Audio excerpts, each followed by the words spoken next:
Hi everybody, it's Heather with One Organized Mom. Today we're going to talk about how to clean your cooktop. There's many different types of cooktops. There could be the electric coils, the gas range, or the flat top. Today we're going to focus on the flat top. First thing you're going to want to do is make sure that it's off and that it's completely cooled.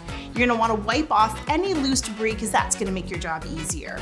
Another little tip is you're going to want to make sure you do this each and every time after you cook and make a mess, because if you continue to use it and you don't clean it, it's going to make it an even harder chore for you afterwards.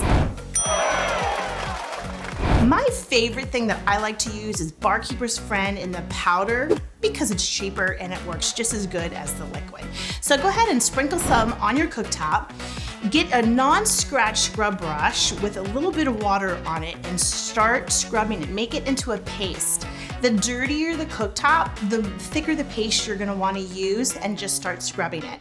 If it's really thick, let it sit for a couple minutes and then scrub it away. Take a clean cloth and wipe it clean. A couple things you can use for this if you don't have Barkeepers handy is vinegar and baking soda. The kids love this because it's a great science experiment. Go ahead and sprinkle some baking soda on the cooktop and shoot it with some vinegar, and it bubbles up and it creates this awesome cleaner to be able to use to scrub off your stovetop. Sometimes the cooktops can be a little dirty, so you might need to call in the heavy hitters.